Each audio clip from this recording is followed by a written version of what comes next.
and prepare for tonight from our campus, the Utah Debate Commission, and the Commission on Presidential Debates. Thank you all, and again, warmest welcome to the University of Utah.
Please welcome the first print journalist to be the solo moderator of one of the general election debates, Washington Bureau Chief of USA Today, Susan Page.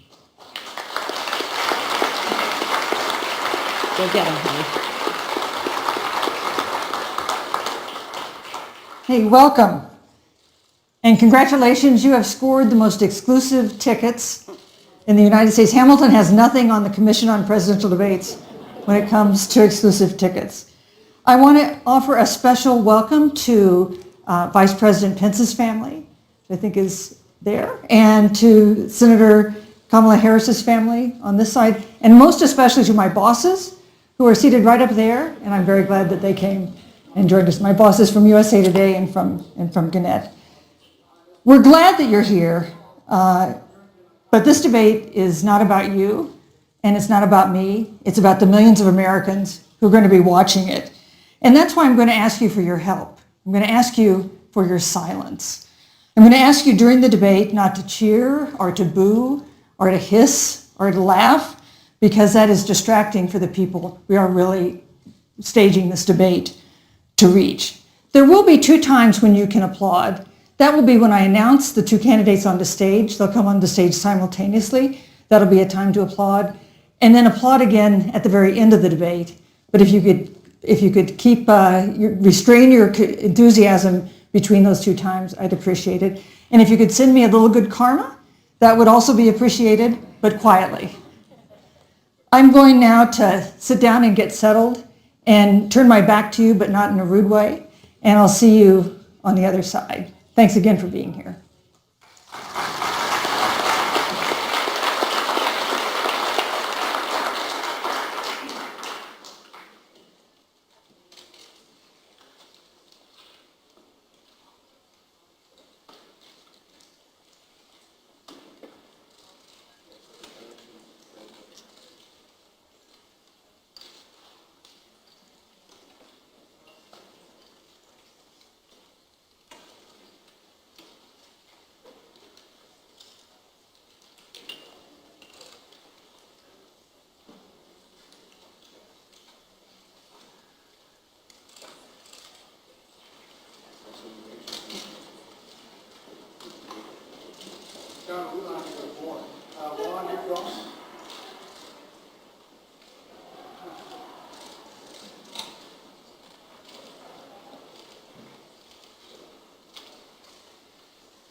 our camera too.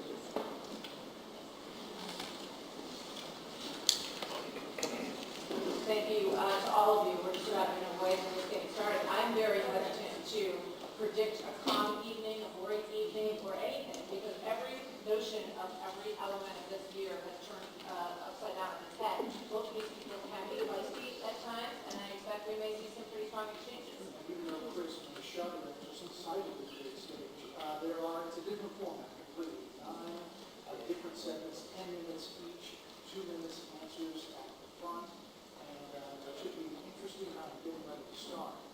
It's just 13 seconds here. Salt Lake City, completely up on Fox News Channel, the Vice Presidential debate, the one and only of the South.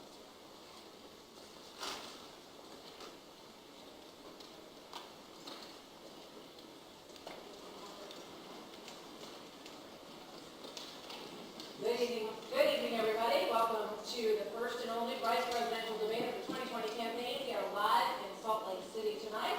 I'm Kamala. And I'm Greg Barry, live inside the debate hall at the University of Utah. Candidates are at their marks backstage. We expect the debate moderator, Susan Page, of USA Today, to get things started in just moments. So typically the stakes of the vice presidential debate aren't particularly high, but this is 2020 and everything is different.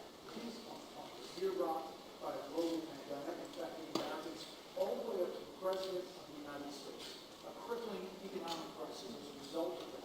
And a Supreme Court vacancy that really could reshape the law of the land.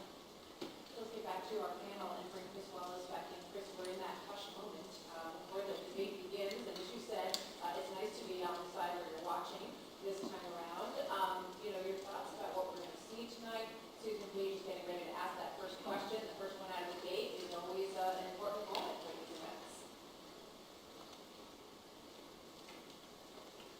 Thanks, Amanda. Good evening. It is impossible to overstate the degree to which the coronavirus pandemic has transformed this vice presidential debate, starting with President Trump recovering from the virus at the White House. No vice president has ever debated while the president is known to be ill. Of course, the pandemic also stretches to the stage behind me. You've got the 12 feet of space between the candidates, the plexiglass partitions. And when it comes to what you might expect, themselves to say that they're told by a virus campaign official, they don't necessarily expect Senator Harris to spar with Pence, except her goal is to keep higher. Prosecution case against President Trump later this season as to lay out the contrasting vision. Vice President Trump will the House Trump campaign where the Trump campaign terminating ground rules, keepers of association salaries. Sometimes those are the Senator Harris, the Vice President, you've got two seasoned, skilled debaters, two long-time observers, and you've got a substitute. Regardless of what Senator Harris has been limited to struggles and needs for the staff tells me that her main goal tonight is to speak directly to the American people and make proud what the Biden administration would do here for the point that this great sector needs some talking to their tough. Not much about the pandemic right now, but it is also an unprecedented pandemic. And Vice President Pence did and has the coronavirus task force. So people are not defense tonight. Dan, quickly, both sides want to project out magnitude gravitas and a little bit of fun professionalism that maybe we didn't see from both of these individuals on the first second round. The reality here is that 26 million Americans are out of a job and will be tough watching on that.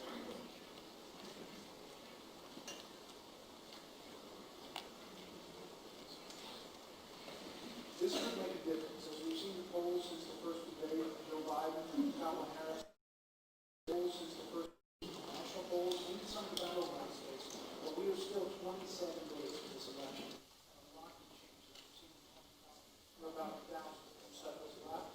Let's turn it over to Susan. Good evening. From the University of Utah in Salt Lake City, welcome to the first and only vice presidential debate of 2020, sponsored by the Nonpartisan Commission on Presidential Debates. I'm Susan Page of USA Today. It is my honor to moderate this debate, an important part of our democracy. In Kingsbury Hall tonight, we have a small and socially distant audience, and we've taken extra precautions during this pandemic. Among other things, everyone in the audience is required to wear a face mask, and the candidates will be seated 12 feet apart. The audience is enthusiastic about their candidates, but they've agreed to express that enthusiasm only twice, at the end of the debate and now when I introduce the candidates. Please welcome California Senator Kamala Harris and Vice President Mike Pence.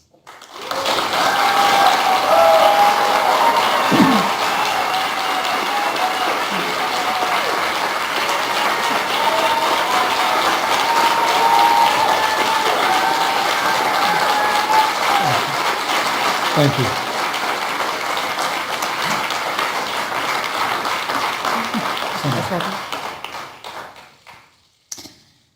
Senator Harris and Vice President Pence, thank you for being here.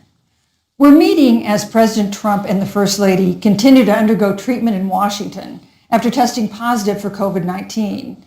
We send our thoughts and prayers to them for their rapid and complete recovery and for the recovery of everyone afflicted by the coronavirus. The two campaigns and the Commission on Presidential Debates have agreed to the ground rules for tonight. I'm here to enforce them on behalf of the millions of Americans who are watching. One note, no one in either campaign or at the Commission or anywhere else has been told in advance what topics I'll raise or what questions I'll ask. This 90-minute debate will be divided into 9 segments of about 10 minutes each.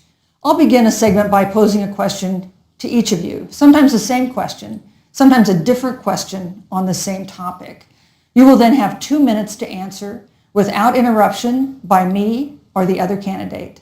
Then we'll take 6 minutes or so to discuss the issue. At that point, although there will always be more to say, we'll move on to the next topic.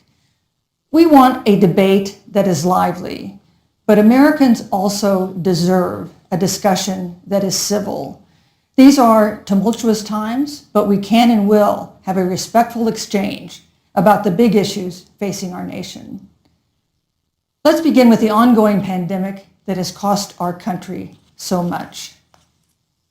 Senator Harris, the coronavirus is not under control. Over the past week, Johns Hopkins reports that 39 states have had more COVID cases over the past 7 days than in the week before. 9 states have set new records. Even if a vaccine is released soon, the next administration will face hard choices. What would a Biden administration do in January and February that a Trump administration wouldn't do? Would you impose new lockdowns for businesses and schools and hotspots? A federal mandate to wear masks? You have 2 minutes to respond without interruption. Thank you, Susan. Well, the American people have witnessed what is the greatest failure of any presidential administration in the history of our country. And here are the facts. 210,000 dead people in our country in just the last several months. Over 7 million people who have contracted this disease. 1 in 5 businesses closed. We're looking at frontline workers who have been treated like sacrificial workers. We are looking at over 30 million people who in the last several months had to file for unemployment. And here's the thing. On January 28th, the Vice President and the President were informed about the nature of this pandemic. They were informed that it's lethal in consequence, that it is airborne, that it will affect young people, and that it would be contracted because it is airborne. And they knew what was happening and they didn't tell you. Can you imagine if you knew on January 28th, as opposed to March 13th, what they knew, what you might have done to prepare? They knew and they covered it up. The president said it was a hoax. They minimized the seriousness of it. The president said, you're on one side of his ledger if you wear a mask, you're on the other side of his ledger if you don't. And in spite of all of that, today they still don't have a plan. They still don't have a plan. Well, Joe Biden does. And our plan is about what we need to do around a national strategy for contact tracing, for testing, for administration of the vaccine, and making sure that it will be free for all.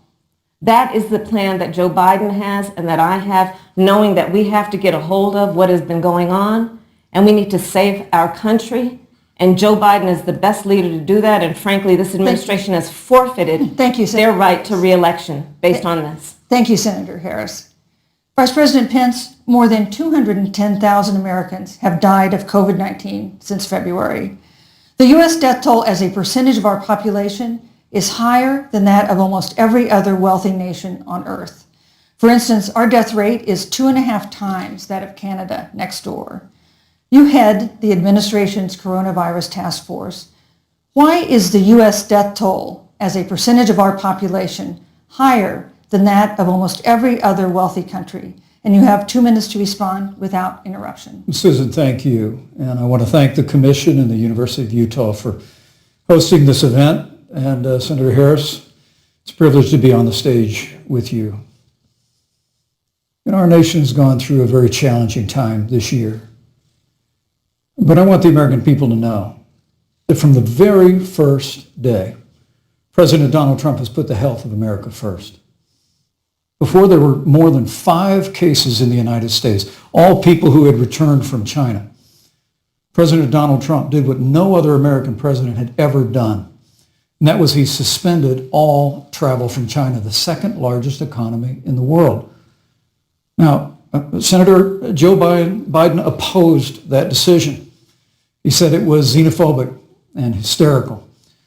But I can tell you, having led the White House Coronavirus Task Force, that decision alone by President Trump bought us invaluable time to stand up the greatest national mobilization since World War II.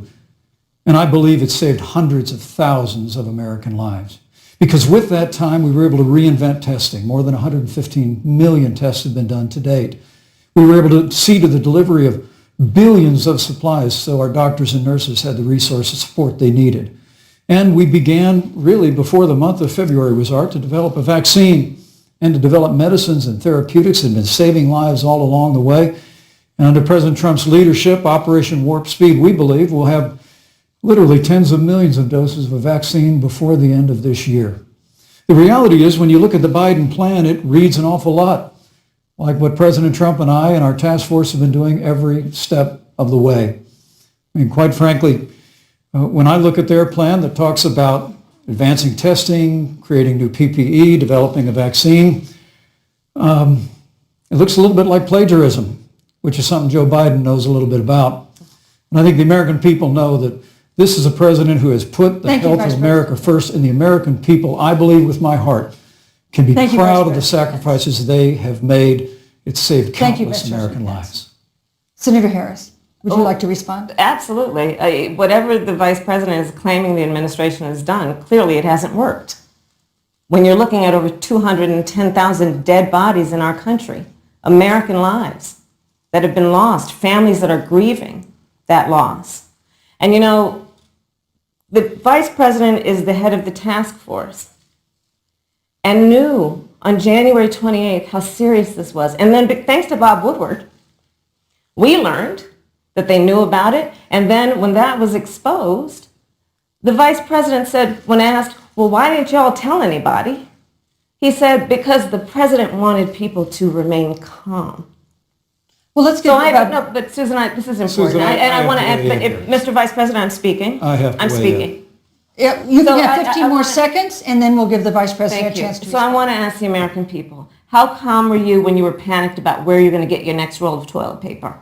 How calm were you when your kids were sent home from school and you didn't know when they could go back? How calm were you when your children couldn't see your parents because you were afraid they could kill them?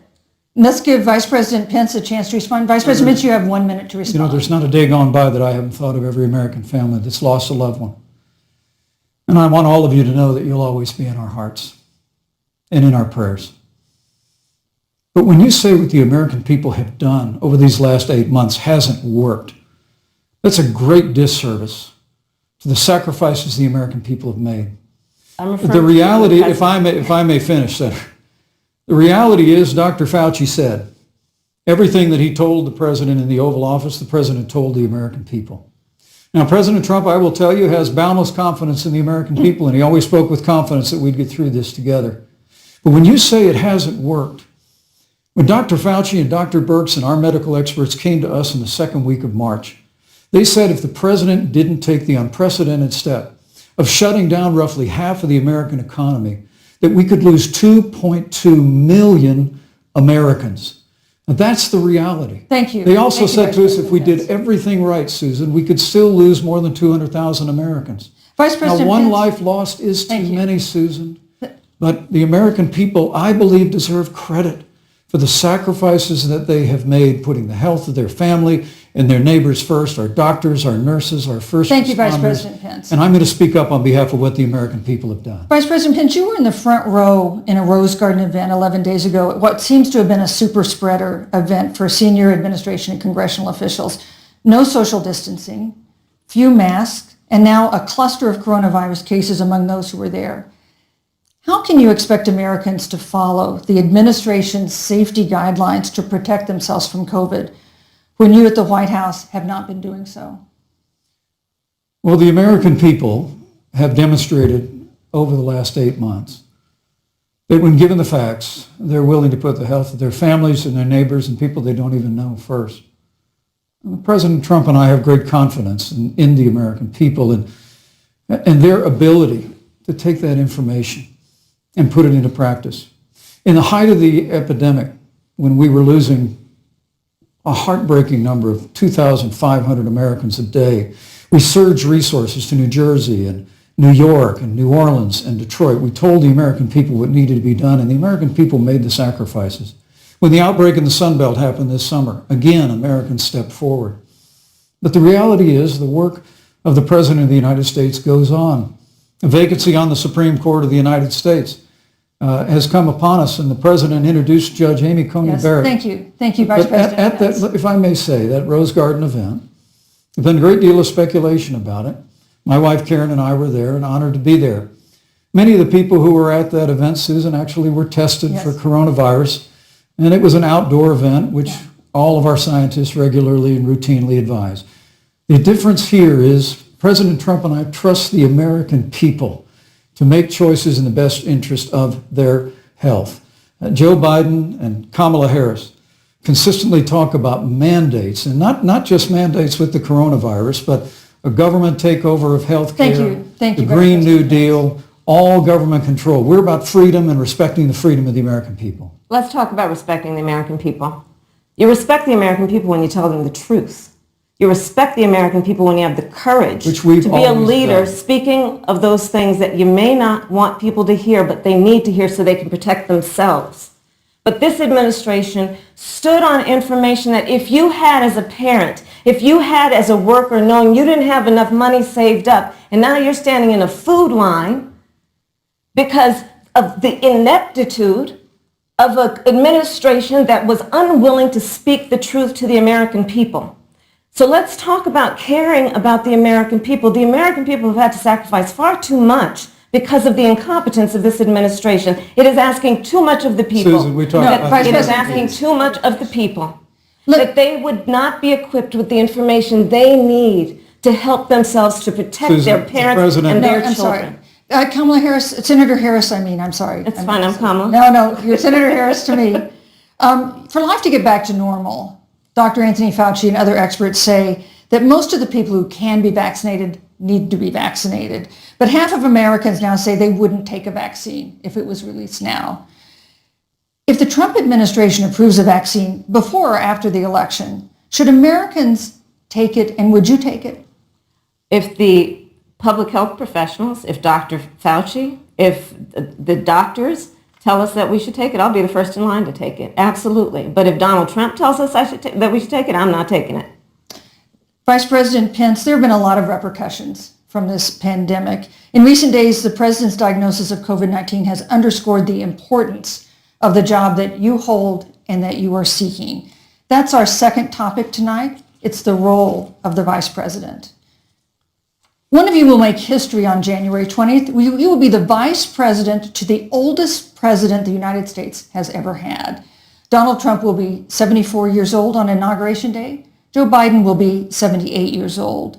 That already has raised concerns among some voters, concerns that have been sharpened by President Trump's hospitalization in recent days. Vice President Pence, have you had a conversation or reached an agreement with President Trump about safeguards or procedures when it comes to the issue of presidential disability? And if not, do you think you should? You have 2 minutes without interruption. Well, Susan, thank you, although I would like to go back. I think we need to move on well, to the thank issue you, of but I would like to vice go back presidency. because the reality is that we're going to have a vaccine, Senator, in record time, in unheard of time, in less than a year. We have 5 companies in phase 3 clinical trials, and we're right now producing tens of millions of doses. So the fact that you continue to undermine public confidence in a vaccine, if the vaccine emerges during the Trump administration, I think is unconscionable. And Senator, I just ask you, stop playing politics with people's lives. The reality is that we will have a vaccine, we believe, before the end of this year. And it will have the capacity to save countless American lives. And your continuous undermining of confidence in a vaccine is it's just unacceptable. And let me also say, the reality is when you talk about failure in this administration, we actually do know what failure looks like in a pandemic. It was 2009. The swine flu arrived in the United States. Thankfully, it ended up not being as lethal as the coronavirus. But before the end of the year, when Joe Biden was vice president of the United States, not 7.5 million people contracted the swine flu. 60 million Americans contracted the swine flu.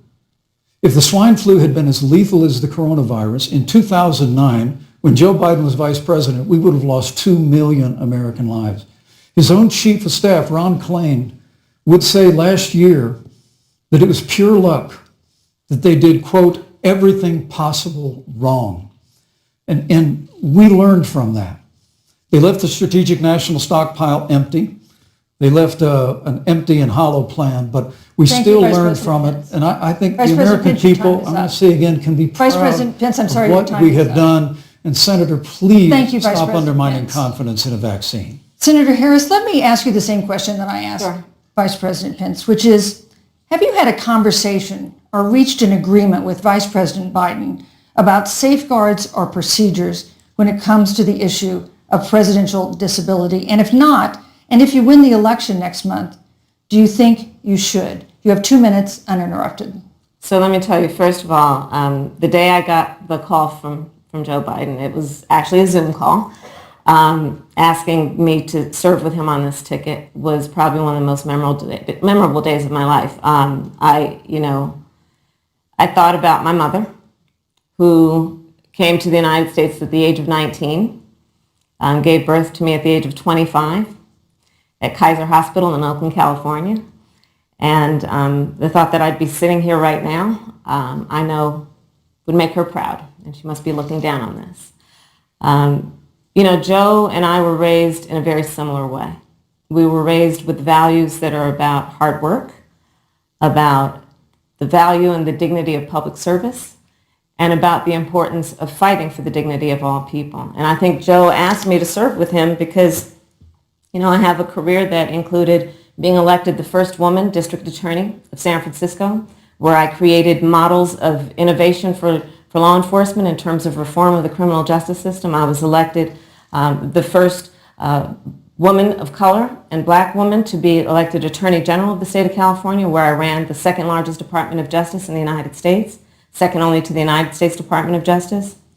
And there I took on everything from transnational criminal organizations to the big banks that were taking advantage of homeowners to for-profit colleges that were taking advantage of veterans. And then, of course, now I serve in the United States Senate as only the second black woman ever elected to the United States Senate. I serve on the Senate Intelligence Committee, where I've been in regular receipt of classified information about threats to our nation and hotspots around the world. I've traveled the world. I've met with our soldiers in war zones. And I think Joe has asked me to serve with him because he knows that we share a purpose which is about lifting up the American people. And after the 4 years that we have seen of Donald Trump unifying our country around our common values and principles. Thank you, Senator Harris. Neither President Trump nor Vice President Biden has released a sort of detailed health information that had become the modern norm until the 2016 election. And in recent days, President Trump's doctors have given misleading answers or refused to answer basic questions about his health. And my question to each of you in turn is this information voters deserve to know? Vice President Pence, would you like to go first? Well, Susan, thank you. And let me say, on behalf of the President and the First Lady, how moved we've all been by the outpouring of prayers and concern for the President. And I do believe it's emblematic of the prayers and the concern that have ushered forth for every American impacted by the coronavirus. But the care the President received at Walter Reed Hospital, the White House doctors, was exceptional. And the transparency that they practiced all along the way will continue. The American people have a right to know about the health and well-being of their President, and will continue to do that. But I'm just extremely grateful and was more than a little moved by the broad and bipartisan support. And Senator, I want to thank you and Joe Biden for your expressions, genuine concern. And I also want to congratulate you, as I did on that phone call, on the historic nature of your nomination. Thank you. I never expected to be on this stage 4 years ago, so I know the feeling. But the reality is we've got an election before the American people in the midst of this challenging year. And the stakes have never been higher, but I think the choice has never been clearer. I want to give Senator Harris a chance to respond to the same question I asked, which is, do voters have a right to know more detailed health information about presidential candidates and especially about presidents, especially when they're facing some kind of challenge? Absolutely, and that's why Joe Biden has been so incredibly transparent, and certainly by contrast, the president has not, both in terms of health records, but also let's look at taxes. We now know, because of great investigative journalism, that Donald Trump paid $750 in taxes. When I first heard about it, I literally said, "You mean $750,000? And it was like, no, $750. We now know Donald Trump owes and is in debt for $400 million. And just so everyone is clear, when we say in debt, it means you owe money to somebody. And it'd be really good to know who the President of the United States, the Commander-in-Chief, owes money to, because the American people have a right to know what is influencing the President's decisions. And is he making those decisions on the best interest of the American people, of you, or self-interest? So, Susan, I'm glad you asked about transparency, because it has to be across the board. Joe has been incredibly transparent over many, many years. The one thing we all know about Joe, he puts it all out there. He is honest, he is forthright, but Donald Trump, on the other hand, has been about covering up everything. Thank you, Senator Harris. I want to give you a chance to respond, Vice President. Well, look, I respect the fact that Joe Biden spent 47 years in public life. I respect your public service as well. Thank you. But the American people have a president who's a businessman, he's a job creator, who's paid tens of millions of dollars in taxes, payroll taxes, property taxes. He's created tens of thousands of American jobs.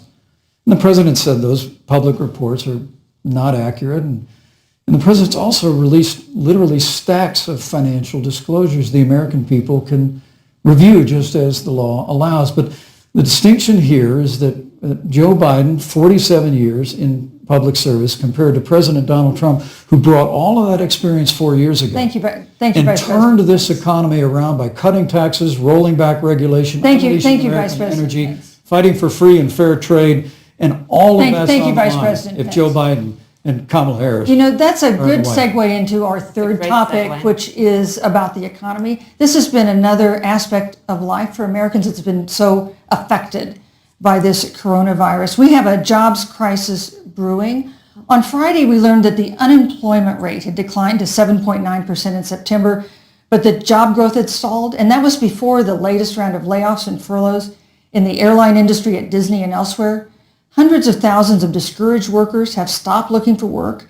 Nearly 11 million jobs that existed at the beginning of the year haven't been replaced. Those hardest hit include Latinos, blacks, and women. Senator Harris, the Biden-Harris campaign has proposed new programs to boost the economy, and you would pay for that new spending by raising $4 trillion in taxes on wealthy individuals and corporations. Some economists warn that could curb entrepreneurial ventures that fuel growth and create jobs. Would raising taxes put the recovery at risk? And you have 2 minutes to answer uninterrupted. Thank you. On the issue of the economy, I think there couldn't be a more fundamental difference between Donald Trump and Joe Biden. Joe Biden believes you measure the health and the strength of America's economy based on the health and the strength of the American worker and the American family. On the other hand, you have Donald Trump, who measures the strength of the economy based on how rich people are doing, which is why he passed a tax bill benefiting the top 1% and the biggest corporations of America, leading to a $2 trillion deficit that the American people are going to have to pay for. On day one, Joe Biden will repeal that tax bill. He'll get rid of it. And what he'll do with the money is invest it in the American people. And through a plan that is about investing in infrastructure, something that Donald Trump said he would do. I remember hearing about some infrastructure week. I don't think it ever happened. But Joe Biden will do that. He'll invest in infrastructure. It's about upgrading our roads and bridges, but also investing in clean energy and renewable energy. Joe is going to invest that money in what we need to do around innovation. There was a time when our country believed in science and invested in research and development so that we were an innovation leader on the globe. Joe Biden will use that money to invest in education. So, for example, for folks who want to go to a 2-year community college, it will be free. If you come from a family that makes less than $125,000, you'll go to a public university for free. And across the board, we'll make sure that if you have student loan debt, it's cut by $10,000. That's how Joe Biden thinks about the economy, which is it's about investing in the people of our country as opposed to passing a tax bill, which had the benefit of letting American corporations go offshore to do their business. Thank you, You're Senator welcome. Harris. Vice President Pence, your administration has been predicting a rapid and robust recovery, but the latest economic report suggests that's not happening. Should Americans be braced for an economic comeback that is going to take not months, but a year or more? You have 2 minutes to answer uninterrupted. When President Trump and I took office, America had gone through the slowest economic recovery since the Great Depression. Because when Joe Biden was vice president, they tried to tax and spend and regulate and bail our way back to a growing economy. President Trump cut taxes across the board. Despite what Senator Harris says, the average American family of 4 had $2,000 in savings in taxes. And with the rise in wages that occurred, most predominantly for blue-collar, hardworking Americans, the average household income for a family of 4 increased by $4,000 following President Trump's tax cuts. But America, you just heard Senator Harris tell you, on day one, Joe Biden's going to raise your taxes. It's really remarkable to think, Susan. I mean, right after a time where we're going through a pandemic that lost 22 million jobs at the height, we've already added back 11.6 million jobs because we had a president who cut taxes, rolled back regulation, unleashed American energy, fought for free and fair trade, and secured $4 trillion from the Congress of the United States to give direct payments to families, save 50 million jobs through the Paycheck Protection Program. We literally have spared no expense to help the American people and the American worker through this. Joe Biden and Kamala Harris want to raise taxes. They want to bury our economy under a $2 trillion Green New Deal, which you were one of the original co-sponsors of in the United States Senate. They want to abolish fossil fuels and ban fracking, which would cost hundreds of thousands of American jobs all across the heartland. And Joe Biden wants to go back to the economic surrender to China, that when we took office, half of our international trade deficit was with China alone. And Joe Biden wants to repeal all of the tariffs that President Trump put into effect to fight for American jobs and American workers. Joe Biden says democracy's on the ballot. Make no mistake about it, Susan. The American economy, the American comeback is on the ballot with 4 more years of growth and opportunity, 4 more years of President Donald Trump.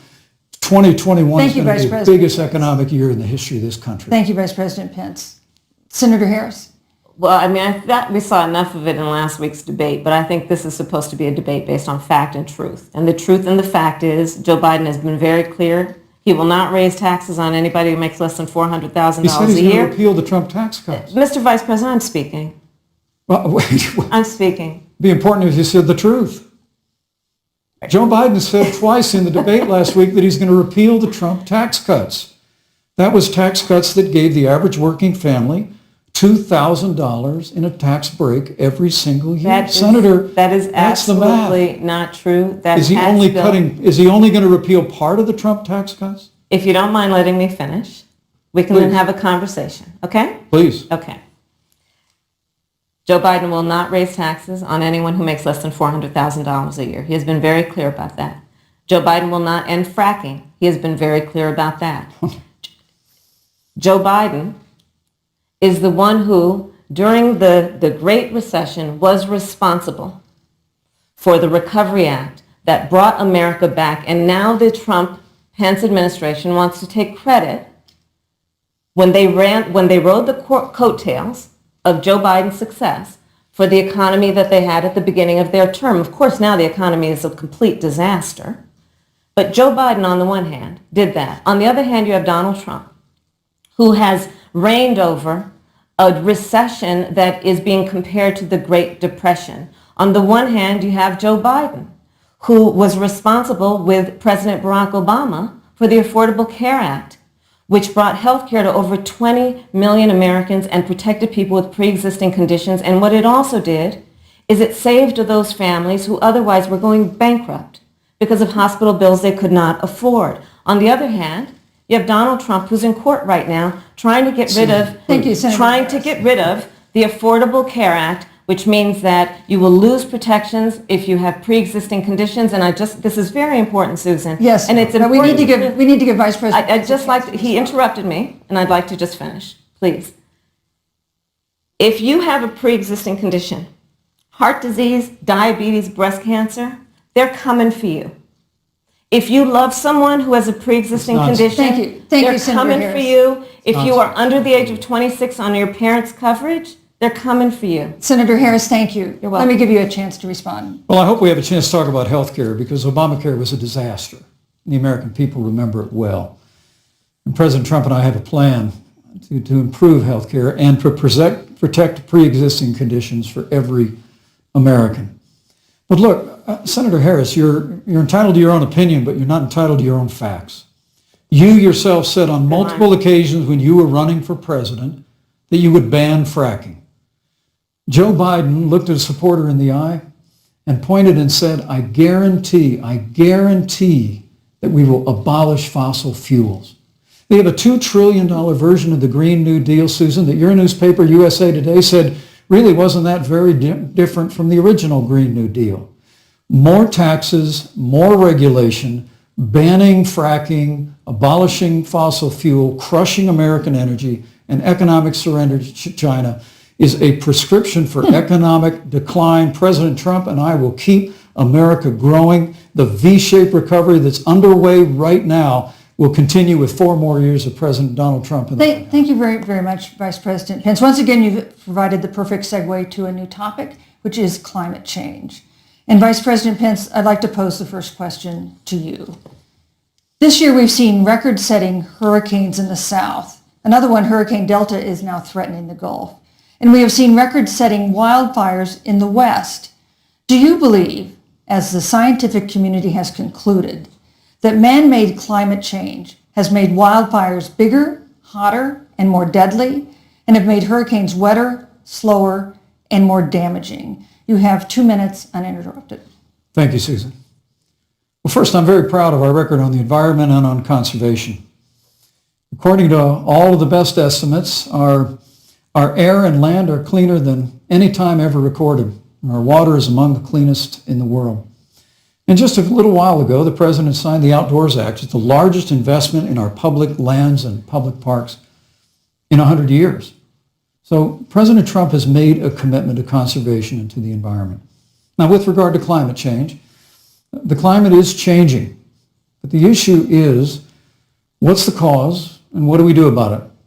President Trump has made it clear that we're going to continue to listen to the science. Now, Joe Biden and Kamala Harris would put us back in the Paris Climate Accord. They'd impose the Green New Deal. which would crush American energy, would increase the energy costs of American families in their homes, and literally would crush American jobs. And President Trump and I believe that the progress that we have made in a cleaner environment has been happening precisely because we have a strong free market economy. You know, what's remarkable is the United States has reduced CO2 more than the countries that are still in the Paris Climate Accord, but we've done it through innovation, and we've done it through natural gas and fracking, which, Senator, the American people can go look at the record. I know Joe Biden says otherwise now, as you do, but the both of you repeatedly committed to abolishing fossil fuel and banning fracking. And so by creating the kind of American innovation, we're actually steering toward a stronger and better environment.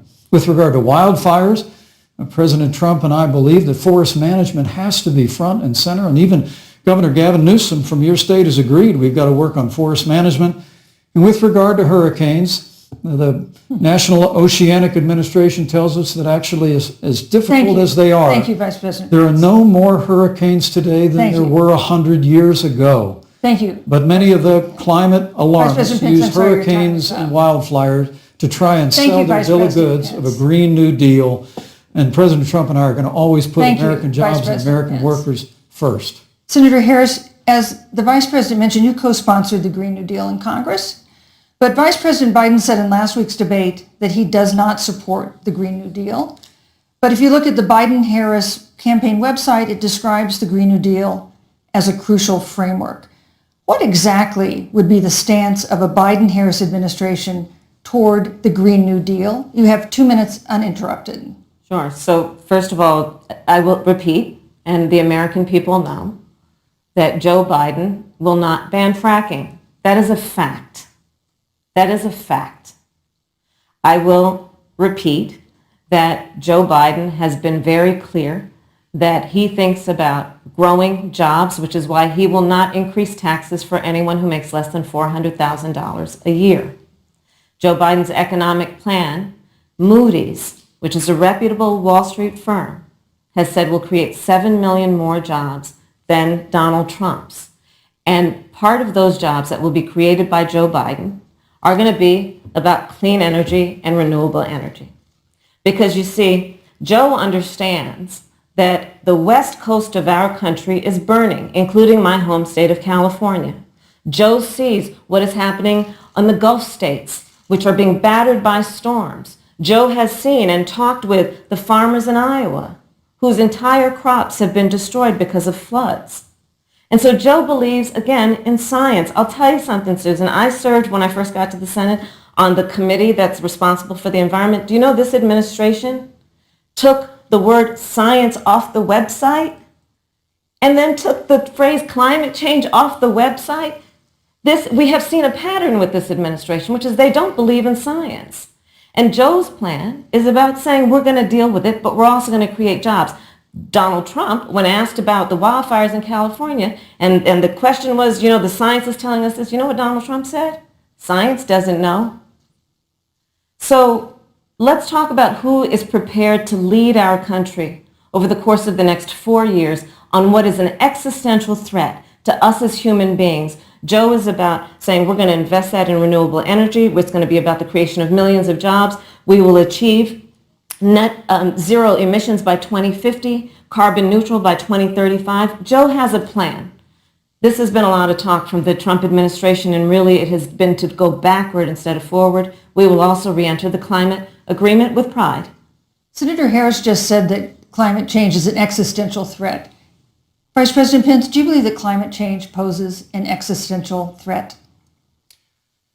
As I said, Susan, the climate is changing. We'll follow the science. But once again, Senator Harris is denying the fact that they're going to raise taxes on every American. Joe Biden said twice in the debate last week that on day one he was going to repeal the Trump tax cuts. Those tax cuts delivered $2,000 in tax relief to the average family of four across America. And with regard to banning fracking, I just recommend that people Look at the record. You yourself said repeatedly that you would ban fracking. You were the first Senate co-sponsor of the Green New Deal. And while Joe Biden denied the Green New Deal, Susan, thank you for pointing out the Green New Deal is on their campaign website. And as USA Today said, it's essentially the same plan as you co-sponsored with AOC when she submitted it in the Senate. And you just heard the senator say that she's going to resubmit America to the Paris Climate Accord. Look, the American people have always cherished our environment. We'll continue to cherish it. We've made great progress reducing CO2 emissions through American innovation and the development of natural gas through fracking. We don't need a massive $2 trillion Green New Deal that would impose all new mandates on American businesses and American families. Thank you. Joe Biden wants us to retrofit 4 million American business buildings. It makes no sense. It will cost jobs. President Trump is going to put America first. He's going to put jobs first, and we're going to take care of our environment and follow the science. Thank you, But, on the issue of jobs, Senator Harris. let's talk about that. The vice president earlier referred to, as part of what he thinks is an accomplishment, the president's trade war with China. You lost that trade war. You lost it. What ended up happening is because of a so-called trade war with China, America lost 300,000 manufacturing jobs. Farmers have experienced bankruptcy because of it. We are in a manufacturing recession because of it. And when we look at where this administration has been, there are estimates that by the end of the term of this administration, they will have lost more jobs than almost any other presidential administration. And the American people know what I'm talking about. You know, I think about 20-year-olds. We have a 20-year-old, a 20-something-year-old, who are coming out of high school and college right now, and you're wondering, is there going to be a job there for me? We're looking at people who are trying to figure out how they're going to pay rent by the end of the month. Almost half of American renters are worried about whether they're going to be able to pay rent by the end of the month. This is where the economy is in America right now, and it is because of the catastrophe and the failure of leadership of this administration. Thank you, Senator Harris. Vice President Pence, let me give you just 15 seconds to respond, because then I want to move on to Well, I'd love to respond. Look, lost the trade war with China. Joe Biden never fought it. Joe Biden's been a cheerleader for communist China over the last several decades. And again, Senator Harris, you're entitled to your opinion. You're not entitled to your own facts. When Joe Biden was vice president, we lost 200,000 manufacturing jobs, and President Obama said they were never coming back. He said we needed a magic wand to bring them back. In our first 3 years after we cut taxes, rolled back regulation, unleashed American energy, this administration saw 500,000 manufacturing jobs created. And that's exactly the kind of growth we're going to continue to see as we bring our nation through this pandemic. The Green New Deal, your massive new mandates, your Paris Climate Accord, it's going to kill jobs this time, just like it killed jobs. I just need to respond very briefly. 15 seconds, and then we'll move on. Thank you. Joe Biden is responsible for saving America's auto industry, and you voted against it. So let's set the record straight. Thank you. I'd like to talk about China. We have, as our next topic, we have no more complicated or consequential foreign relationship than the one with China. It is a huge market for American agricultural goods. It's a potential partner in dealing with climate change in North Korea. And in a video tonight, President Trump again blamed it for the coronavirus, saying China will pay. Vice President Pence, how would you describe our fundamental relationship with China? Competitors, adversaries, enemies? You have 2 minutes. Thank you, Susan. Well, before I leave that, let me speak to voting records if I can. Everybody knows that NAFTA cost literally thousands of American factories to close. We saw automotive jobs go south of the border. President Trump fought to renegotiate NAFTA. And the United States-Mexico-Canada agreement is now the law of the land. American people deserve to know Senator Kamala Harris was one of only 10 members of the Senate to vote against the USMCA. It was a huge win for American auto workers. It was a huge win for American farmers, especially dairy in the upper Midwest. But Senator, you said it didn't go far enough on climate change, that you put your radical environmental agenda ahead of American auto workers and ahead of American jobs. The American people deserve to know that. It's probably why Newsweek magazine said that Kamala Harris was the most liberal member of the United States Senate in 2019. More liberal than Bernie Sanders, more liberal than any of the others in the United States Senate. So now with regard to China, look, Susan, first and foremost, China is to blame for the coronavirus. And President Trump is not happy about it. He's made that very clear, made it clear again today. China and the World Health Organization did not play straight with the American people. They did not let our personnel into China to get information on the coronavirus until the middle of February. Fortunately, President Trump, in dealing with China from the outset of this administration, standing up to China that had been taking advantage of America for decades in the wake of Joe Biden's cheerleading for China, President Trump made that decision before the end of January to suspend all travel from China. And again, the American people deserve to know Joe Biden opposed President Trump's decision to suspend all travel from China. He said it was hysterical. He said it was Thank you, Vice President xenophobic. Pence. But President Trump has Vice stood President Pence, up your to time is China. up. We're going to continue to stand strong. Thank you, Vice President Pence. We want to improve the relationship, but we're going to level the playing field, and we're going to hold Vice President China Pence. accountable for what they did to America with the coronavirus. Thank you. Senator Harris, let me ask you the same question that I asked the Vice President. How would you describe our fundamental relationship with China? Are we competitors, adversaries, enemies? You'll have 2 minutes uninterrupted. Susan, the Trump administration's perspective and approach to China has resulted in the loss of American lives, American jobs, and America's standing. There's a weird obsession that President Trump has had with getting rid of whatever accomplishment was achieved by President Obama and Vice President Biden. For example, they created within the White House an office that basically was responsible for monitoring pandemics. They got rid of it. Not true. There was a team of disease experts that President Obama and Vice President Biden dispatched to China to monitor what is now predictable and what might happen. They pulled them out. We now are looking at 210,000 Americans who have lost their lives. Let's look at the job situation. We mentioned before the trade deal, the trade war, they wanted to call it, with China. It resulted in the loss of over 300 manufacturing jobs and a manufacturing recession, and the American consumer paying thousands of dollars more for goods because of that failed war that they called it.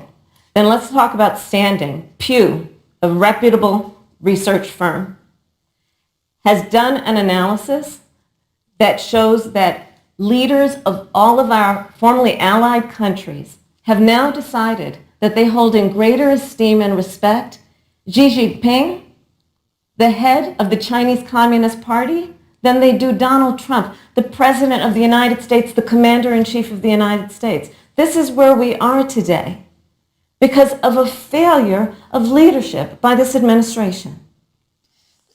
Senator Harris, we've seen changes in the role of the United States in terms of global leadership over the past 4 years. And of course, times do change. What's your definition? We've seen strains with China, of course, as the Vice President mentioned. We've seen strains with our traditional allies in NATO and elsewhere. What is your definition of the role of American leadership in 2020? So, Joe I love talking with Joe about a lot of these issues. And, Joe, I think he said it quite well. He says, foreign policy, it might sound complicated, but really it's relationships. So just think about it as relationships. And so we know this in our personal and professional relationships. You got to keep your word to your friends. Got to be loyal to your friends. People who've stood with you, got to stand with them. You got to know who your adversaries are and keep them in check. But what we have seen with Donald Trump is that he has betrayed our friends and embraced dictators around the world. Let's take, for example, Russia. So Russia, I serve on the Intelligence Committee of the United States Senate. America's intelligence community told us Russia interfered in the election of the President of the United States in 2016 and is playing in 2020. Christopher Wray, the director of the FBI, said the same. But Donald Trump, the commander-in-chief of the United States of America, prefers to take the word of Vladimir Putin over the word of the American intelligence community. You look at our friends at NATO. He has walked away from agreements. You can look at the Iran nuclear deal, which now has put us in a position where we are less safe because they are building up what might end up being a significant nuclear arsenal. We were in that deal, guys. We were in the Iran nuclear deal with friends, with allies around the country. And because of Donald Trump's unilateral approach to foreign policy, coupled with his isolationism, he pulled us out and has made America less safe. So, Susan, it's about relationships. And the thing that has always been part of the strength of our nation, in addition to our great military, has been that we keep our word. But Donald Trump doesn't understand that because he doesn't understand what it means to be honest. Thank you, Senator Harris. Vice President Pence, let me give you a chance to respond. Well, thank you. Well, President Trump kept his word when we moved the American embassy to Jerusalem, the capital of the state of Israel. When Joe Biden was vice president, they promised to do that, and they never did. We've stood strong with our allies, but we've been demanding. NATO is now contributing more to our common defense than ever before, thanks to President Trump's leadership. We've strengthened our alliances across the Asia-Pacific, and we've stood strong against those who would do us harm. You know, when President Trump came into office, ISIS had captured an area of the Middle East the size of Pennsylvania. But President Trump unleashed the American military, and our armed forces destroyed the ISIS caliphate and took down their leader al-Baghdadi without one American casualty.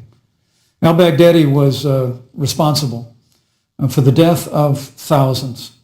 But notably, America's hearts today are with the family of Kayla Mueller, her parents of which are here with us tonight in Salt Lake City. Today, two of the ISIS killers responsible for Kayla Mueller's murder were brought to justice in the United States. Jihadi John was killed on the battlefield along with the other beetle. The reality is that when Joe Biden was vice president, we had an opportunity to save Kayla Mueller. It breaks my heart to reflect on it, but the military came into the Oval Office, presented a plan. They said they knew where Kayla was. Baghdadi had held her for 18 months, abused her mercilessly before they killed her. But when Joe Biden was vice president, they hesitated for a month. And when armed forces finally went in, it was clear she'd been moved 2 days earlier. And her family says with a heart that broke the heart of every American that if President Donald Trump had been president, they believe Kayla would be alive today. Thank you, Vice Look, President. we destroyed the ISIS caliphate. And you talk about re-entering the Iran nuclear deal. I mean, the last administration transferred $1.8 billion to the leading state sponsor Thank you, Vice of President terrorism. Pence. President Donald Trump got us out of the deal. Thank you, Vice President Pence. And when Qasem Soleimani was traveling to Baghdad Thank you, to do Vice President harm Pence. to Americans, President Donald Trump took Thank you, him Vice out. President Pence. And America is safer, our allies are safer, and the American people know President Donald Trump will never have Thank you, Vice President to take Pence. action. I would like to give Senator Harris a chance to respond, but not at such great length because, of course, there are other topics we want to talk about. But I would like equal time. Yes. Thank you. Please go ahead. First of all, to the Mueller family, I know about your daughter's case, and I'm so sorry. I'm so sorry. What happened to her is awful, and it should have never happened. And I know Joe feels the same way. And I know that President Obama feels the same way. But you mentioned Soleimani. Let's start there. So after the strike on Soleimani, there was a counter strike on our troops in Iraq. And they suffered serious brain injuries. And do you know what Donald Trump dismissed them as? Headaches. And this is about a pattern of Donald Trump's, where he has referred to our men who are serving in our military as suckers and losers. Donald Trump, who went to Arlington Cemetery and stood above the graves of our fallen heroes and said, what's in it for them? Because, of course, he only thinks about what's in it for him. Let's take what he said about John McCain, a great American hero. And Donald Trump says he doesn't deserve to be called a hero because he was a prisoner of war. And this is very important when you want to talk about who is the current commander-in-chief and what they care about and what they don't care about. Public reporting that Russia had bounties on the heads of American soldiers. And you know what a bounty is? It's somebody puts a price on your head and they will pay it if you are killed. And Donald Trump had talked at least 6 times to Vladimir Putin and never brought up the subject. Joe Biden would never do that. Thank you. Joe Biden would, but Joe Biden would hold Russia to account for any threat to our nation's security or to our troops who are sacrificing their lives for the sake of our democracy and our safety. Thank you, Senator Harris. This is such an important issue, but we have other important issues as well. And Susan, I want to make sure we have a chance I really have to talk respond about to that. Look, she has 15 seconds because Well, I gotta we're have trying more to than keep- that. Look. Well, I'm sorry, but Vice President Pence, you've had more time than she's had so far. The slanders against President Donald Trump regarding men and women of our armed forces are absurd. I'm sorry, Vice My President son is Pence. a captain in the United Yes. States Marine Corps. My son-in-law is deployed in the United States Navy. I can assure all of you, with sons and daughters serving in our military, President Donald Trump not only respects but reveres all of those who serve in our armed forces, and any suggestion otherwise is ridiculous. Thank you, Vice President Pence. The Vice President American Pence, people deserve, Susan, Vice the President American Pence, people I deserve to didn't, know. Vice President that- Pence, I did not, excuse me, Susan, the I did American not people create deserve the to know rules for tonight. Joe Biden. Your and Tom- campaigns agreed to the rules for tonight's debate with the Commission on Presidential Debates. I'm here to enforce them, which involves moving from one topic to another, giving roughly equal time to both of Go you, right ahead. which is what I'm trying very hard to do. Go right ahead. So I want to go ahead and move to the next topic, which is an important one, as the last topic was, and that is the Supreme Court. On Monday, the Senate Judiciary Committee is scheduled to open hearings on Amy Coney Barrett's nomination to the Supreme Court. Senator Harris, you'll be there as a member of the committee. Yes. Her confirmation would cement the court's conservative majority and make it likely open to more abortion restrictions, even to overturning the landmark Roe v. Wade ruling. Access to abortion would then be up to the states. Vice President Pence, you're the former governor of Indiana. If Roe v. Wade is overturned, what would you want Indiana to do? Would you want your home state to ban all abortions? You have 2 minutes, uninterrupted. Well, thank you for the question, but I'll use a little bit of my time to respond to that very important issue before. The American people deserve to know Qasem Soleimani, the Iranian general, was responsible for the death of hundreds of American service members. When the opportunity came, we saw him headed to Baghdad to kill more Americans. President Trump didn't hesitate, and Qasem Soleimani is gone. But you deserve to know that Joe Biden and Kamala Harris actually criticized the decision to take out Qasem Soleimani. It's really inexplicable, but with regard to Joe Biden, it's explainable. Because history records that Joe Biden actually opposed the raid against Osama bin Laden. It's absolutely essential that we have a commander-in-chief who will not hesitate to act to protect American lives and to protect American service members, and that's what you have in President Donald Trump. Now, with regard to the Supreme Court of the United States, let me say President Trump and I could not be more enthusiastic about the opportunity to see Judge Amy Coney Barrett become Justice Amy Coney Barrett. Now, she's a brilliant woman, and she will bring a lifetime of experience and a sizable American family to the Supreme Court of the United States. And our hope is, in the hearing next week, unlike Justice Kavanaugh received with treatment from you and others, we hope she gets a fair hearing. And we particularly hope that we don't see the kind of attacks on her Christian faith that we saw before. I mean, the Democrat chairman of the Judiciary Committee before, when Judge Barrett was being confirmed for the Court of Appeals, expressed concern that the dogma of her faith lived loudly in her. Dick Durbin of Illinois said that it was a concern. Senator, I know one of our judicial nominees you actually attacked because they were a member of the Catholic Knights of Columbus, just because the Knights of Columbus holds pro-life views. And Thank you. views. Thank you, Vice President So Pence. Your my time hope is is up. that when the hearing takes place, that Thank you, Vice President Pence. that Judge Amy Coney Barrett will be respected, Thank you, treated Vice President respectfully, Pence. voted and confirmed Thank with the you. Supreme Court of the United States. Senator Harris, you're the senator from and former Attorney General of California. So let me ask you a parallel question to the one I posed to the Vice President. If Roe v. Wade is overturned, what would you want California to do? Would you want your home state to enact no restrictions on access to abortion? And you have 2 minutes uninterrupted. Thank you, Susan. First of all, Joe Biden and I are both people of faith, and it's insulting to suggest that we would knock anyone for their faith. And in fact, Joe, if elected, will be only the second practicing Catholic as President of the United States. On the issue of this nomination, Joe and I are very clear, as are the majority of the American people. We are 27 days before the decision about who will be the next president of the United States. And, before, when this conversation has come up, it's been about election year or election time. We're literally in an election. Over 4 million people have voted. People are in the process of voting right now. And so Joe has been very clear, as the American people are.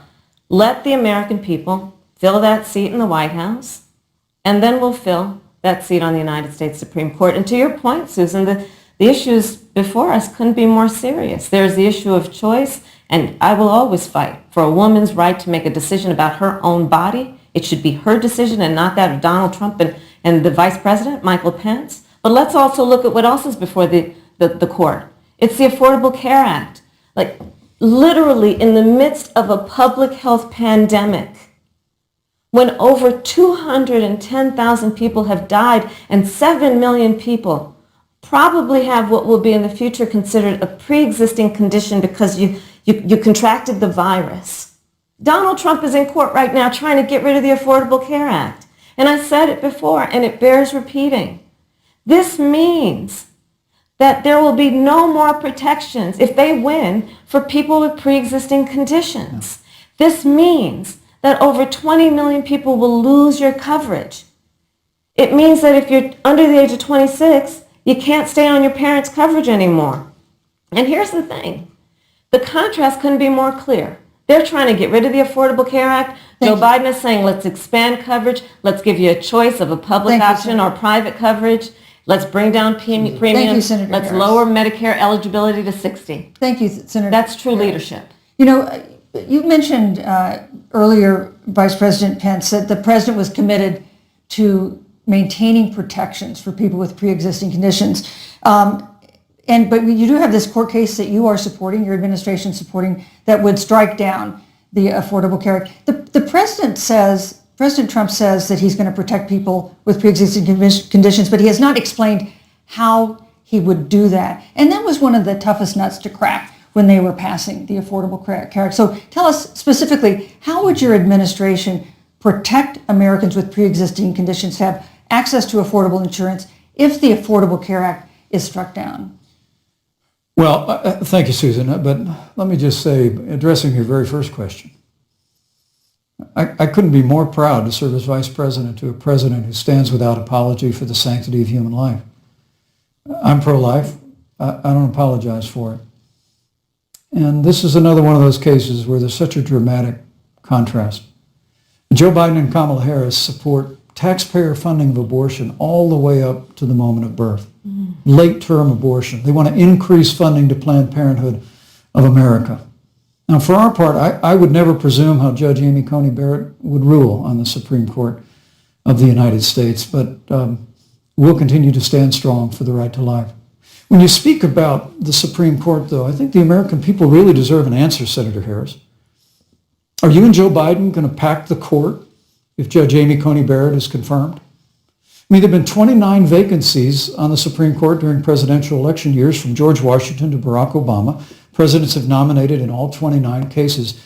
But your party is actually openly advocating adding seats to the Supreme Court, which has had 9 seats for 150 years, if you don't get your way. This is a classic case of if you can't win by the rules, you're going to change the rules. Now, you've refused to answer the question. Joe Biden has refused to answer the question. So I think the American people would really like to know, if Judge Amy Coney Barrett is confirmed to the Supreme Court of the United States, are you and Joe Biden, if somehow you win this election, going to pack the Supreme Court to get your way? I'm so glad we went through a little history lesson. Let's do that a little more. In 1864... Well, I'd like you to answer the question. No, Mr. Vice President, I'm speaking. I'm speaking. Okay. In 1864, one of the, I think, political heroes, certainly the president, I assume if you also, Mr. Vice President, is Abraham Lincoln. Mm-hmm. Abraham Lincoln was up for re-election. And it was 27 days before the election. And a seat became open on the United States Supreme Court.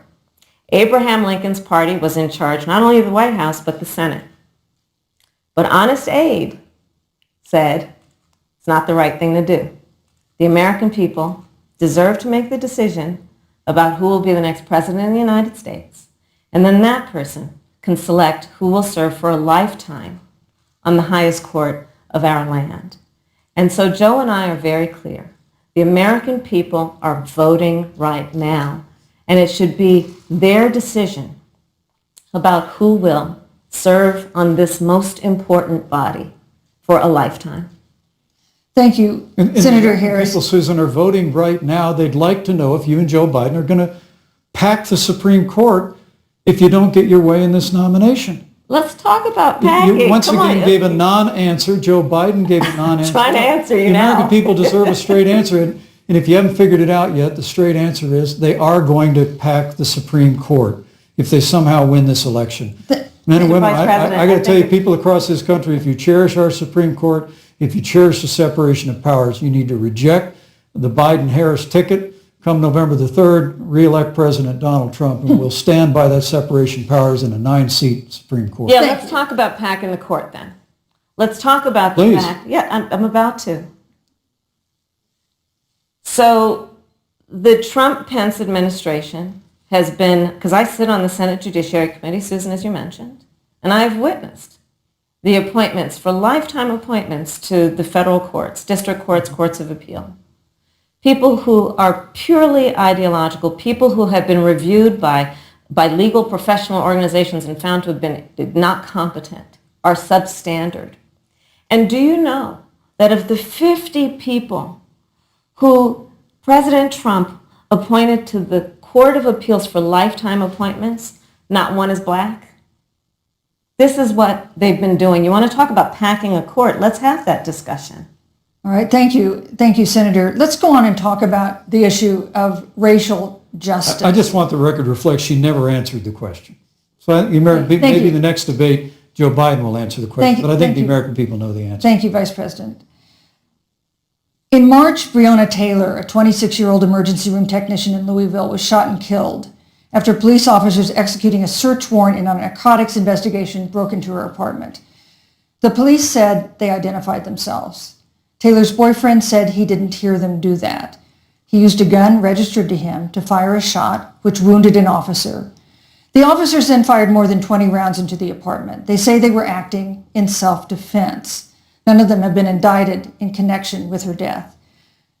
Senator Harris, in the case of Breonna Taylor, was justice done? You have 2 minutes.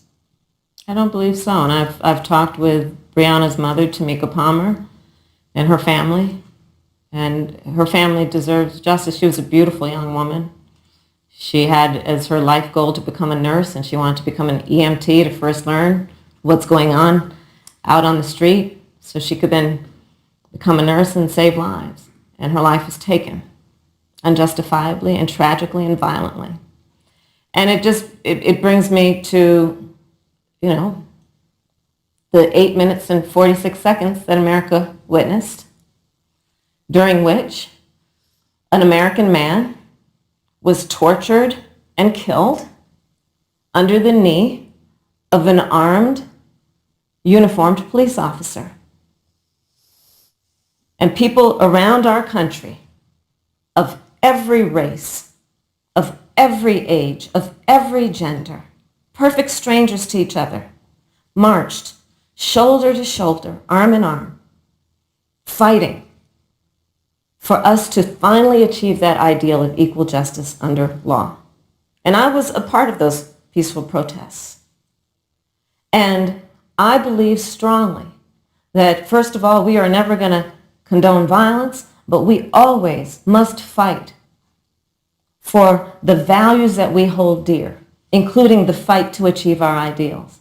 And that's why Joe Biden and I have said on this subject, look, and I'm a former career prosecutor. I know what I'm talking about. Bad cops are bad for good cops. We need reform of our policing in America and our criminal justice system, which is why Joe and I will immediately ban chokeholds and carotid holds. George Floyd would be alive today if we did that. We will require a national registry for police officers who break the law. We will, on the issue of criminal justice reform, get rid of private prisons and cash bail, and we will decriminalize marijuana, and we will expunge the records of those who have been convicted of marijuana. This is the time for leadership on a tragic issue of unarmed black people in America who have been killed. Thank you, Senator Harris. Vice President Pence, let me pose the same question to you. In the case of Breonna Taylor, was justice done? You have 2 minutes uninterrupted. Well, our heart breaks for the loss of any innocent American life. And the family of Breonna Taylor has our sympathies.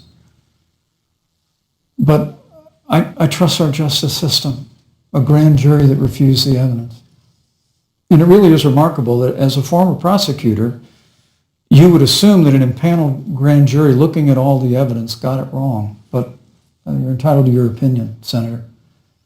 I think, look, and with regard to George Floyd, there's no excuse for what happened to George Floyd. And justice will be served. But there's also no excuse for the rioting and looting that followed. I mean, it really is astonishing. Flora Westbrook is with us here tonight in Salt Lake City. Just a few weeks ago, I stood at what used to be her salon. It was burned to the ground by rioters and looters. And Flora is still trying to put her life back together. And I must tell you, this presumption that you hear consistently from Joe Biden and Kamala Harris, that America is systemically racist, and that, as Joe Biden said, that he believes that law enforcement has an implicit bias against minorities, is a great insult to the men and women who serve in law enforcement. And I want everyone to know, who puts on the uniform of law enforcement every day, that President Trump and I stand with you. And it is remarkable that when Senator Tim Scott tried to pass a police reform bill, brought together a group of Republicans and Democrats, Senator Harris, you got up and walked out of the room. And then you filibustered Senator Tim Scott's bill on the Senate floor that would have provided new accountability, new resources. But we don't have to choose between supporting law enforcement, improving public safety, and supporting our African American neighbors and all of our minorities. Under President Trump's leadership, we'll always stand with law enforcement, and we'll do what we've done from day one, and that is improve the lives of African Americans. Thank you, Vice President Pence. Record unemployment, record investments in education, and we'll fight for school choice for all of our members. Thank you, Vice President. I'd like to respond. Senator Harris. I will not sit here and be lectured by the Vice President on what it means to enforce the laws of our country. I am the only one on this stage who has personally prosecuted everything from child sexual assault to homicide. I'm the only one on this stage who has prosecuted the big banks for taking advantage of America's homeowners. I'm the only one on this stage who prosecuted for-profit colleges for taking advantage of our veterans.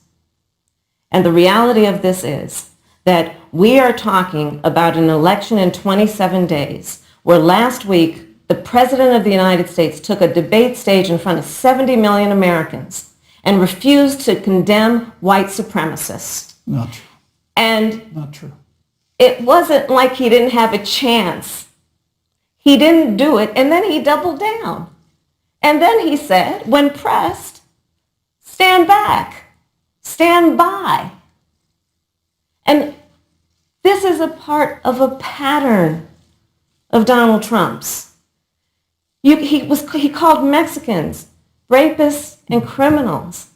He instituted as his first act a Muslim ban. On the issue of Charlottesville, where people were peacefully protesting the need for racial justice, where a young woman was killed, and on the other side there were neo-Nazis carrying tiki torches, shouting racial epithets, anti-Semitic slurs, and Donald Trump, when asked about it, said there were fine people on both sides. This is who we have as the President of the United States. And America, you deserve better. Joe Biden will be a president who brings our country together. Senator Harris. And recognizes the beauty in our diversity and the fact that we Senator all Harris, have so much more in common than what separates us. Vice President Pence, let me give you a minute to respond. Thank you, Susan. I appreciate that very much. You know, I think this is one of the things that makes people dislike the media so much in this country, Susan, is that you selectively edit, just like Senator Harris did, comments that President Trump and I and others on our side of the aisle make. I mean, Senator Harris conveniently omitted, after the president made comments about people on either side of the debate over monuments, he condemned the KKK, neo-Nazis, and white supremacists, and has done so repeatedly. You're concerned that he doesn't condemn neo-Nazis. President Trump has Jewish grandchildren. His daughter and son-in-law are Jewish. This is a president who respects and cherishes all of the American people. But you talk about having personally prosecuted. I'm glad you brought up your record, Senator. Thank you. But I really need to make this point. When you were DA in San Francisco, when you left office, African Americans were 19 times more likely to be prosecuted for minor drug offenses than whites and Hispanics. When you were Attorney General of California, you increased the disproportionate incarceration of blacks in California. Yeah. You did nothing on criminal justice reform in California. You didn't lift a finger to pass the First Step Act on Capitol Hill. I mean, the reality is your record speaks for itself. President Trump and I have fought for criminal justice reform. Thank you, Vice President. We fought for educational choice and opportunities for African Americans, all of our members. Thank you, sir. And we'll do it for 4 months. Thank you. You know, there is no more important issue than the final issue that we're going to talk about tonight, and that is the issue of the election itself. But he attacked my record. I would like an opportunity to respond. Let me give you 30 seconds because we're running out of time. I appreciate that. First of all, having served as the Attorney General of the state of California, the work that I did is a model of what our nation needs to do, and we will be able to do under a Joe Biden presidency. Our agenda includes what this administration has failed to do.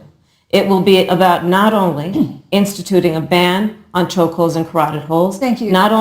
Thank you, Senator. I would like to go through. These are points that you made earlier in the hour, and I want to talk about the election itself before we have to. But I want to talk about the connection between what Joe and I will do and my record, which includes I was the first statewide officer to institute a requirement that my agents would wear body cameras and keep them on full time. We were the first to initiate a requirement that there would be a training for law enforcement on implicit bias because, yes, Joe Biden and I recognize that implicit bias does exist, Mr. Vice President, contrary to what you may believe. We did the work of instituting reforms that were about investing in reentry. This is the work that we have done and the work we will do going forward. And again, I will not be lectured by the Vice President on our record of what we have done in terms of law enforcement and keeping our communities safe and a commitment to reforming the criminal justice system of America. Thank you, Senator Harris. And I'd like to pose I'd like you to respond first to the question on our final topic, the election itself. President Trump has several times refused to commit himself to a peaceful transfer of power after the election. If your ticket wins and President Trump refuses to accept a peaceful transfer of power, what steps would you and Vice President Biden then take? What would happen next? You have 2 minutes.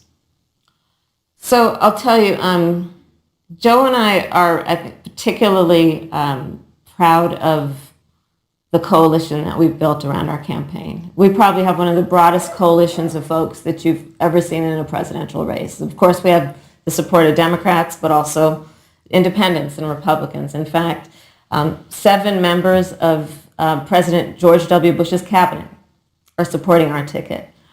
We have the support of Colin Powell, Cindy McCain, John Kasich, over 500 generals, retired generals, and former national security experts and advisors are supporting our campaign. And I believe they are doing that because they know that Joe Biden has a deep, deep-seated commitment to fight for our democracy and to fight for the integrity of our democracy and to bring integrity back to the White House. And so we believe in the American people. We believe in our democracy. And here's what I'd like to say to everybody. Vote. Please vote. Vote early. Come up with a plan to vote. Go to iwillvote.com. You can also go to joebiden.com. We have it within our power in these next 27 days to make the decision about what will be the course of our country for the next 4 years. And it is within our power, and if we use our vote and we use our voice, we will win. And we will not let anyone subvert our democracy with what Donald Trump has been doing, as he did on the debate stage last week, when again in front of 70 million people, he openly attempted to suppress the vote. Joe Biden, on the other hand, on that same debate stage, because clearly Donald Trump doesn't think he can run on a record because it's a failed record, Joe Biden on that stage said, hey, just please vote. So I'll repeat what Joe said. Please vote. Thank you, Senator. Vice President Pence, President Trump has several times refused to commit himself to a peaceful transfer of power after the election. If Vice President Biden is declared the winner and President Trump refuses to accept a peaceful transfer of power, what would be your role and responsibility as Vice President? What would you personally do? You have 2 minutes. Well, Susan, first and foremost, I think we're going to win this election. Because while Joe Biden and Kamala Harris rattle off a long litany of the establishment in Washington, D.C., an establishment that Joe Biden's been a part of for 47 years, President Donald Trump has launched a movement of everyday Americans from every walk of life. And I have every confidence that those same Americans that delivered that historic victory in 2016, they see this president's record where we rebuild our military. We revived our economy through tax cuts and rolling back regulation, fighting for fair trade, unleashing American energy. We appointed conservatives to our federal courts at every level. And we stood with the men and women of law enforcement every single day. And I think that movement of Americans has only grown stronger in the last 4 years. But when you talk about accepting the outcome of the election, I must tell you, Senator, your party has spent the last 3.5 years trying to overturn the results of the last election. It's amazing. When Joe Biden was vice president of the United States, the FBI actually spied on President Trump and my campaign. I mean, there were documents released this week that the CIA actually made a referral to the FBI documenting that those allegations were coming from the Hillary Clinton campaign. And of course, we've all seen the avalanche, what you put the country through for the better part of 3 years until it was found that there was no obstruction, no collusion, case closed. And then Senator Harris, you and your colleagues in the Congress tried to impeach the President of the United States over a phone call. And now Hillary Clinton has actually said to Joe Biden that in her words, under no circumstances should he concede the election. So let me just say, I think we're going to win this election. President Trump and I are fighting every day in courthouses to prevent Joe Biden and Kamala Harris from changing the rules and creating this universal mail-in voting that will create a massive opportunity for voter fraud. And we have a free and fair election. We know we're going to have confidence in it. And I believe in all my heart that President Donald Trump's going to be reelected for 4 more years. You know, I've written all the questions that I've asked tonight, but for the final question of the debate, I'd like to read a question that someone else wrote. The Utah Debate Commission asked students in the state to write essays about what they would like to ask you. And I want to close tonight's debate with the question posed by Brecklin Brown. She's an 8th grader at Springville Junior High in Springville, Utah. And here's what she wrote, quote, "When I watch the news, all I see is arguing between Democrats and Republicans. When I watch the news, all I see is citizen fighting against citizen. When I watch the news, all I see are two candidates from opposing parties trying to tear each other down. If our leaders can't get along, how are the citizens supposed to get along?" And then she added, "Your examples could make all the difference to bring us together," end quote. So to each of you in turn, I'd like you to take 1 minute and respond to Brecklin. Vice President Pence, you have 1 minute. Brecklin, it's a wonderful question. And let me just commend you for taking an interest in public life. I started following the news when I was very young. And in America, we believe in a free and open exchange of debate. And we celebrate that. And it's how we've created literally the freest and most prosperous nation in the history of the world. But I would tell you that don't assume that what you're seeing on your local news networks is synonymous with the American people. You know, I look at the relationship between Justice Ruth Bader Ginsburg, the late justice who we just lost from the Supreme Court, and the late Justice Antonin Scalia. They were on polar opposites on the Supreme Court of the United States, one very liberal, one very conservative. But what's been learned since her passing was the two of them and their families were the very closest of friends. I mean, here in America, we can disagree. We can debate vigorously, as Senator Harris and I have on this stage tonight. But when the debate is over, we come together as Americans. And that's what people do in big cities and small towns all across this country. So I just want to encourage you, Brecklin. I want to tell you that we're going to work every day to have government as good as our people. And the American people each and every day love a good debate. We love a good argument. But we always come together and are always there for one another. Thank you, in times of need. And we've especially learned that Thank you, through Mr. the Vice President. difficulties of this year. Senator Harris, what would you say to Brecklin? First of all, I love hearing from our young leaders. And when I hear her words, when I hear your words, Brecklin, I know our future is bright because it is that perspective on who we are and who we should be that is a sign of leadership and is something we should all aspire to be. And that brings me to Joe. Joe Biden, one of the reasons that Joe decided to run for president is after Charlottesville, which we talked about earlier. It so troubled him and upset him like it did all of us, that there was that kind of hate and division. What propelled Joe to run for president was to see that over the course of the last 4 years, what Brecklin described has been happening. Joe has a long-standing reputation of working across the aisle and working in a bipartisan way. And that's what he's going to do as president. Joe Biden has a history of lifting people up and fighting for their dignity. You have to know Joe's story to know that Joe has known pain, he has known suffering, and he has known love. And so, Brecklin, when you think about the future, I do believe the future is bright. And it will be because of your leadership, and it will be because we fight for each person's voice through their vote, and we get engaged in this election because you have the ability through your work and through eventually your vote Thank you, to Senator determine Harris. the future of our country and what its leadership looks like. Thank you, Senator Harris. Thank you, Vice President Pence. Thank you so much for being with us tonight. We want to thank also the University of Utah for its hospitality, and most of all, our thanks to all the Americans who watched this debate tonight. Again, our best wishes for a quick recovery to President Trump, the First Lady, and everyone who is battling COVID-19. The second presidential debate is next week on October 15th, a town hall style debate in Miami. We hope you'll join us then. Good evening.